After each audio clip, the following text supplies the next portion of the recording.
Bismillahirrahmanirrahim. Assalamualaikum warahmatullahi wabarakatuh.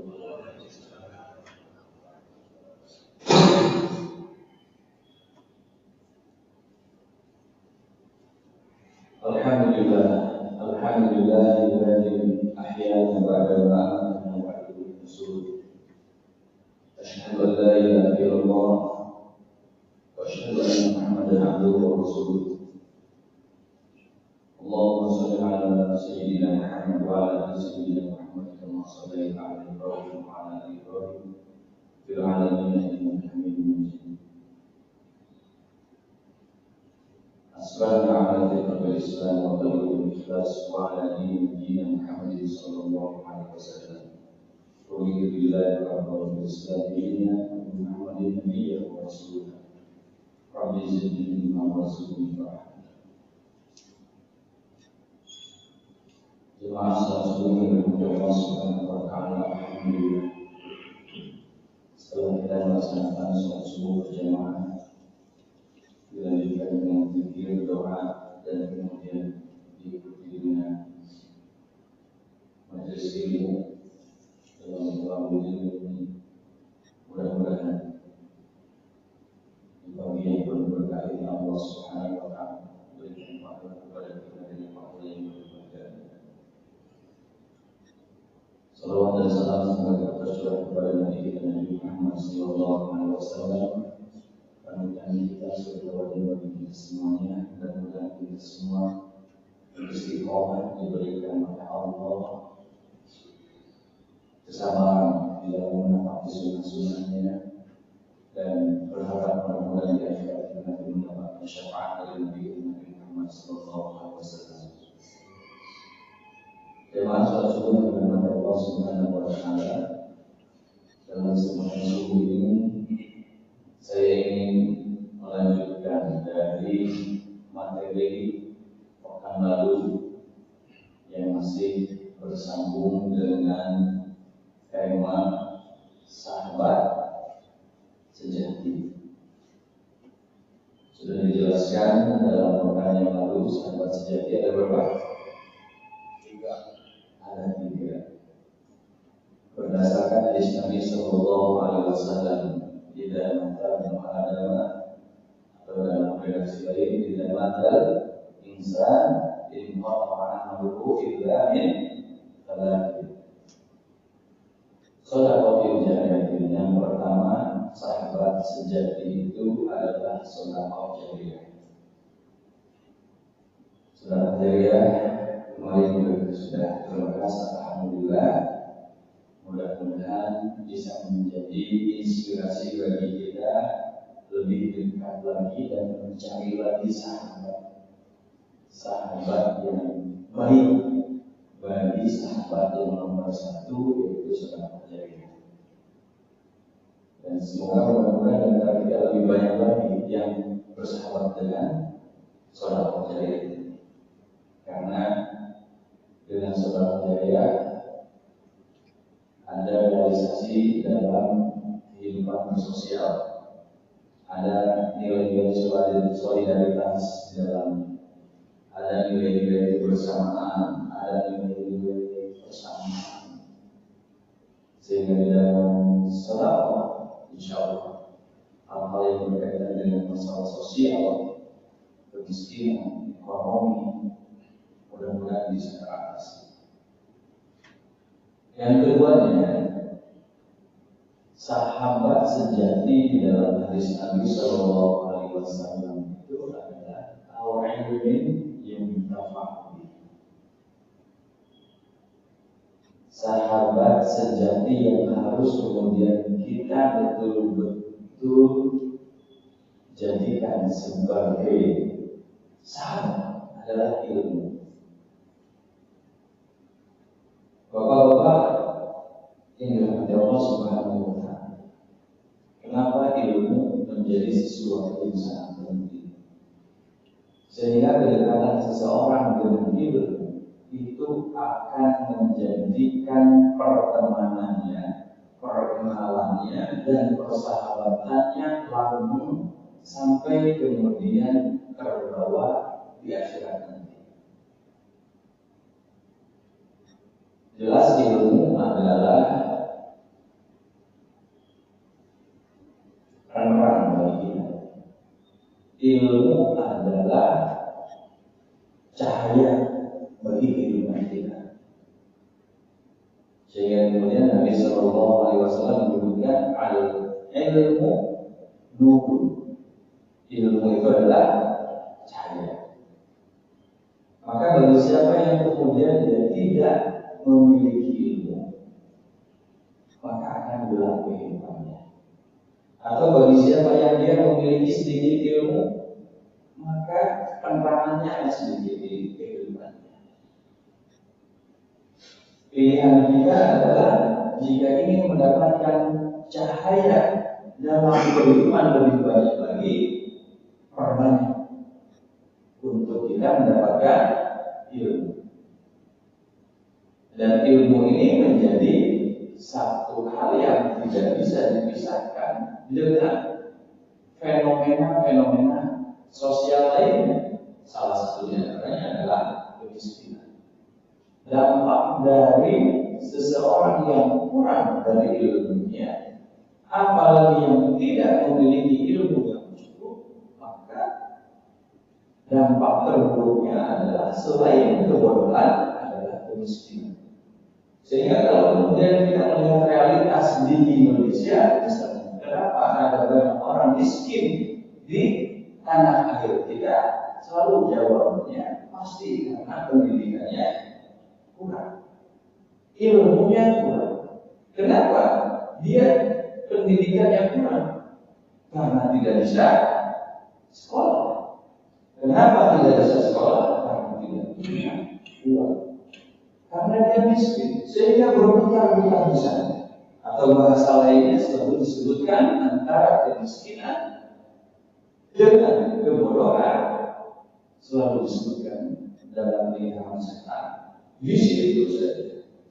Itulah sebabnya kenapa Nabi Sallallahu Alaihi Wasallam mengatakan al-ilmu, ilmu itu cahaya. Maka ilmu akan menerangi kehidupan kita. Ilmu apa yang akan menerangi kehidupan kita? Tentu ilmu yang wajib untuk kita pelajari terlebih dahulu.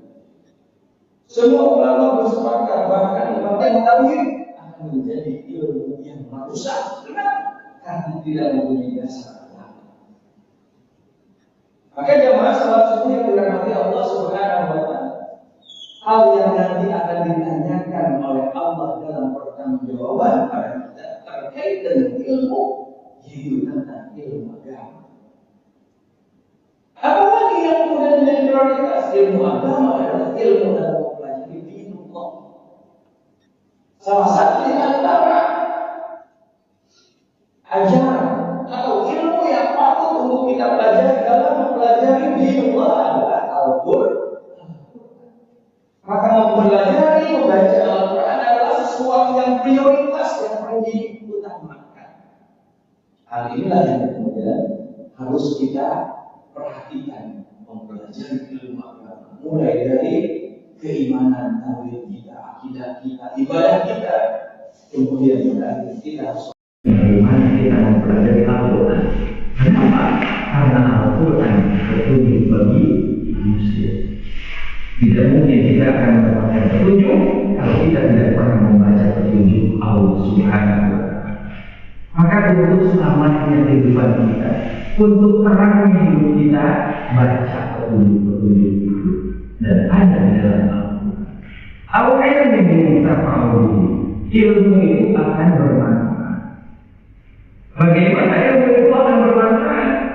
Hadis ini menyebutkan ilmu ini akan menjadi bernilai pahala abadi ketika yumtafa'u bihi.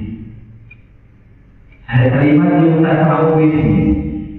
Jadi kalau dari ilmu saja, ya, yang kita pelajari, kemudian tidak diamalkan, apalagi tidak menjadi bermanfaat, belum menjadi sahabat sejati.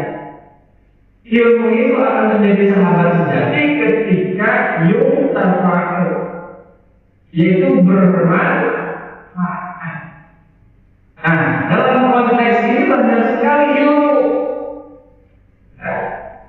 Ilmu yang tadi disebutkan, segala ilmu yang ada di dunia ini adalah sumbernya dari Allah Subhanahu wa Ta'ala. Maka selama kita belajar keilmuan dengan disiplin keilmuannya masing-masing dan kemudian menjadi bermanfaat untuk banyak orang, inilah yang kemudian menjadi yumtafa'ubi. Bapak misalnya mempelajari ilmu perpilotan, perpesawatan, bermanfaat untuk orang lain dalam bidangnya, ini menjadi yumtafa'ubi. Ada sebagian kita yang mempelajari ilmu ekonomi, kemudian dia menyampaikan ilmu ekonomi itu kepada orang lain dengan yang lebih baik untuk kemaslahatan umat, untuk ekonomi Islam. Yumtafa'ubi, dia akan menjadi ilmu yang bermanfaat ketika orang lain paham, bisa melakukan ilmu itu dengan baik, karena yang menyampaikannya kita, maka kita akan mendapatkan kebaikannya. Ilmu apa saja yang kemudian disampaikan oleh kita dan bisa bermanfaat untuk banyak umat, kita akan mendapatkan kebaikannya. Ketika kemudian dia mengajarkan kepada orang lain itu mengamalkannya dan terus begitu multiple effect, maka Masya Allah, semakin banyak orang yang bisa, karena kita mendapatkan pahala. Maka begitu senang, begitu bahagianya seorang guru yang banyak muridnya. Semakin banyak murid yang diajarkan oleh seorang guru dan kemudian murid itu berhasil bisa mengamalkan ilmunya, apalagi kemudian bisa mengajarkannya lagi kepada orang lain, Masya Allah, seorang guru, seorang dosen, seorang pengajar akan mendapatkan multiple effect dari ilmu yang disampaikan. Dan jauh lebih baik itu Nabi Sallallahu Alaihi Wasallam menyebutkan tentang orang yang paling baik di antara mereka dari yang mengajarkan ilmu. Siapakah dia? Secara spesifik Nabi mengajarkan dan menyebutkan yang paling baik di antara mereka dari berbagai banyaknya disiplin ilmu adalah mereka yang mempelajari Al-Quran. Sampai kemudian Nabi menyebutkan secara eksplisit, hadisnya jelas, khairukum man ta'allama al-Qur'ana wa 'allamahu. Sebaik-baik di antara kalian nanti adalah orang yang belajar Al-Quran wa 'allamahu, dan kemudian dia mengajarkannya kembali. Maka guru agama ini Masya Allah memiliki tingkat kemuliaan di sisi Allah dan Rasulnya sangat tinggi. Oleh karena itu Bapak dan Ibu dari mata Allah Subhanahu wa Ta'ala, jika kita ingin mendapatkan kemuliaan dari seorang guru yang mengajarkan Al-Quran, maka dukung gerakan-gerakan adalah gerakan mengajar Al-Quran. Guru TPA, guru baca Iqra, guru Al-Quran, ustaz-ustaz dari lingkungan kita, kiai-kiai dari lingkungan kita, itu adalah guru-guru yang mengajarkan Al-Quran. Kalau kita ingin mendapatkan berkah darinya, ingin mendapatkan pahala aliran darinya, dukung, bantu, support. Sehingga kemudian Allah Subhanahu wa Ta'ala menyebutkan, inna nahnu nazzalna dzikra wa inna lahu lahafidun. Kata Allah, sesungguhnya kami yang menurunkan Al-Quran, wa inna lahu lahafidun, dan kami juga yang menjaganya. Para ulama memberikan penjelasan maksud dari wa inna lahu lahafidun, kami yang menjaga itu, Allah bukan hanya sekedar menjaga mushaf Al-Qurannya. Mushaf Al-Qurannya jelas pasti dijaga oleh Allah. Oleh karena itu Bapak Ibu yang dirahmati Allah Subhanahu wa Ta'ala, mushaf Al-Quran ya, ini dijaga ya. Mushaf Al-Quran ini semakin kemudian dimusuhi akan hilang. Al-Quran di mushaf ini dibuang, dibakar, akan hilang. Tidak akan pernah hilang. Kenapa? Wa inna lahu karena Allah yang menjaga. Di zamannya Umar bin Khattab, ya, banyak kemudian para penghafal Al-Quran yang terbunuh. Apakah kemudian Al-Quran menjadi hilang? Tidak, ternyata justru semakin banyak. Kita mendengarkan hari ini di Denmark, di Inggris, ya, Al-Quran dihilangkan, Al-Quran dibakar. Apakah kemudian Al-Quran hilang? Tidak, justru semakin banyak orang yang membela Al-Quran. Kasus 212 misalnya hanya gara-gara satu ayat, itu baru satu ayat dihilangkan. Yang ada jutaan orang membela Al-Quran. Inna nahnu nazzalna dzikra wa inna lahu lahafidun. Al-Quran Allah yang menurunkan, maka kata Allah, Al-Quran juga yang akan Allah jaga. Dalam sisi mushaf, Al-Quran tidak akan hilang sampai kapanpun. Ya. Bahkan akan terus bertambah. Makanya di masjid kita ini Al-Qurannya terus bertambah. Ya. Yang baru aja belum dikeluarkan. Kenapa belum dikeluarkan? Karena yang lama masih utuh, masih bagus. Kenapa masih utuh? Karena jangan dibuka. Nah ini menjadi masalah kalau kemudian Al-Quran itu keluar gitu ya. Harus dibaca. Gak apa-apa Al-Quran itu lecek gitu. Karena nanti ketika Al-Quran itu lecek pasti ada ya nyumbang lagi, nitip lagi, terus begitu, dan itu menjadi pahala jariah. Wa inna lahu lahafidun, kata para ulama, selain mushafnya, nah ini yang menarik Pak. Wa inna lahu lahafidun itu Allah akan menjaga orang yang menjaga. Siapa yang menjaga Al-Quran? Siapa yang menjaga Al-Quran kira-kira? Siapa? Allah.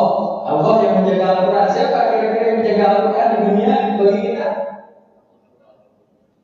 Yang menjaga Al-Quran itu yang pertama adalah orang yang membacanya. Ya, orang yang membaca Al-Quran berarti dia adalah orang yang menjaga Al-Quran. Yang kedua, orang yang menghafalnya.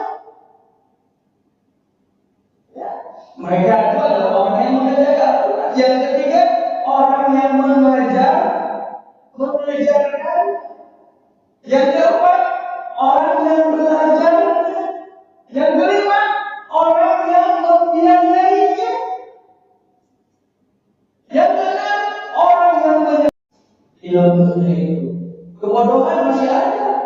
Dia nggak pernah memberikan pendidikan kepada lingkungannya. Tidak diamalkan. Bahkan tidak menjadi kebaikan bagi dirinya. Misal, dia belajar ilmu ekonomi. Ya, ekonominya keren, ekonominya hebat. Tapi ternyata ilmu ekonominya dipakai untuk mengakal-akali gimana caranya supaya bisa korupsi, gitu kan? Ya, karena dia paham bagaimana penghitungan uang, bagaimana cara menghilangkan, bagaimana banyak hal cara gitu. Dan dicelah-celah. Nah ini ilmu-ilmu yang tidak bermanfaat.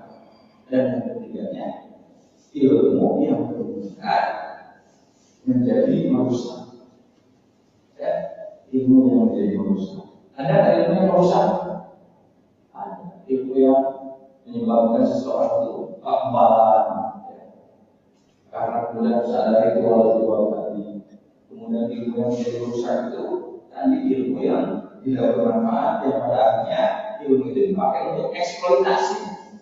Ya, eksploitasi alam, eksploitasi lingkungan, eksploitasi jabatan, eksploitasi SDM dan lain sebagainya dengan jabatan-jabatan tertentunya, dengan keilmuan-keilmuan yang menyebabkan dia menjadi seorang yang terhormat dalam pekerjaannya, dalam karirnya, tapi kemudian menyebabkan orang lain terjerumus, menyebabkan orang lain harus songkok menyongkok terhadap pekerjaan yang dicarinya karena seseorang tadi ini menjadi ilmu.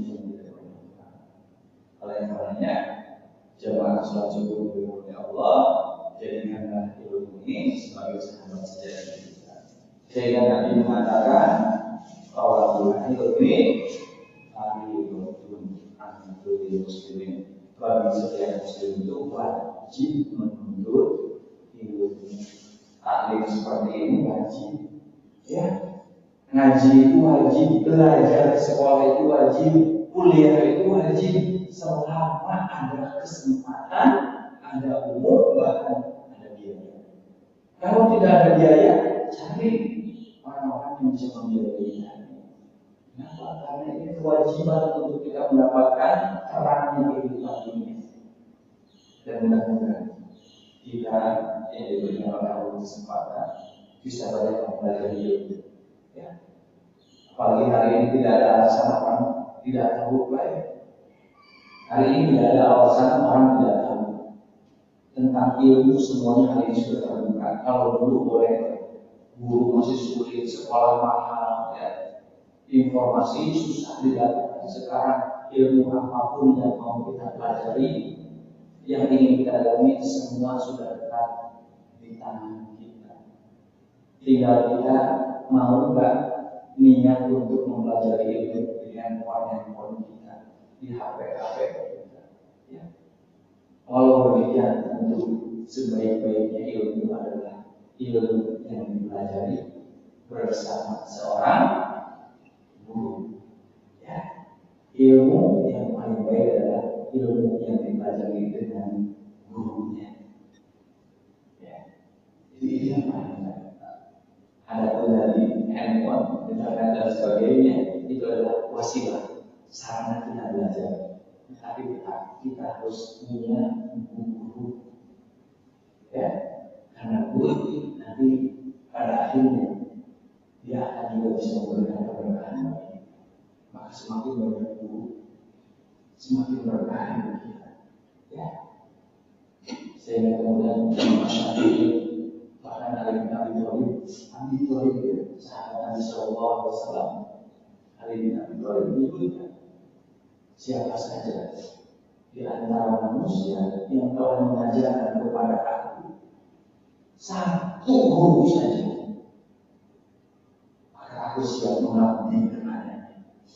Ini cara Ali bin Abi Thalib menunjukkan bahwa pembelajaran dalam mempelajari ilmu, penghormatan kepada ilmu, penghormatan kepada guru yang memberikan ilmu itu menjadi sangat penting dalam kehidupan ini. Dan mudah-mudahan kita semuanya bisa memiliki karakter yang berbeda, sehingga kemudian kita banyak diterangani oleh ilmu, dan kita juga bisa banyak diterangani oleh guru yang memberikan ilmu kepada kita, sehingga kita kemudian mendapatkan keberkahan dari guru yang telah mengajarkan kita pada ilmu-ilmu yang lain kita dapatkan. Jadi kita sebagai pembelajar sejati, orang yang mau terus belajar, karena sesungguhnya ilmu yang kita akan menjadi sahabat sejati yang akan datang kepada kita dan menolong kita dunia dan akhirat. Demikian subhanallah wa bihamdihi, asyhadu an la ilaha illa anta, astaghfiruka wa atubu ilaik. Wa akhiru da'wana alhamdulillahi rabbil alamin. Assalamualaikum warahmatullahi wabarakatuh.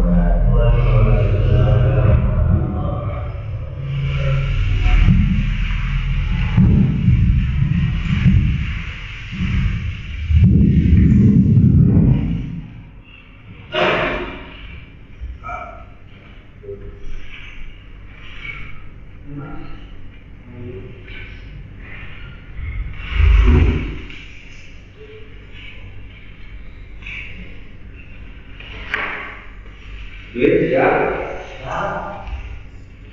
Belum ada lawan katanya. Hah? Ayo begini.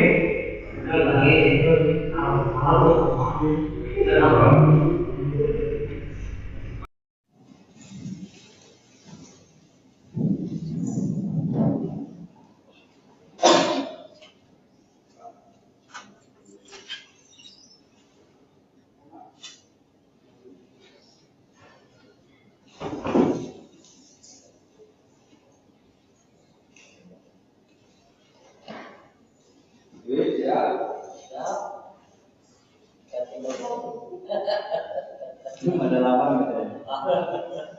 Hah? Ayo begini.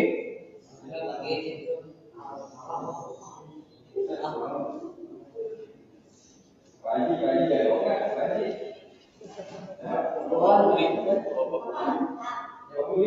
Budi banyak. Kamu di mana? Oh, Budi Tekwan, Budi Para.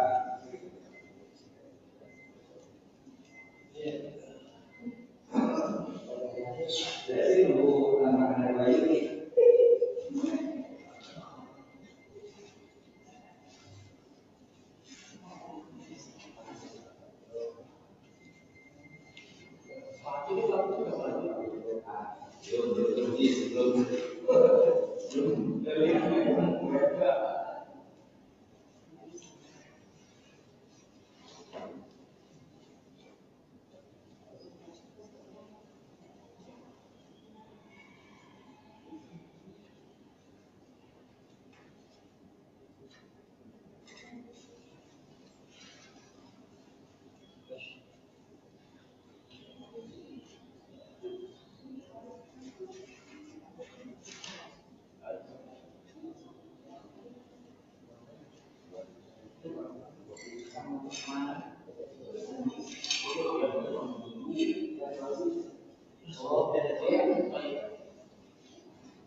Kayak mana teman yang terus ini Pak, makanya pada di rumah ini perasaan aja.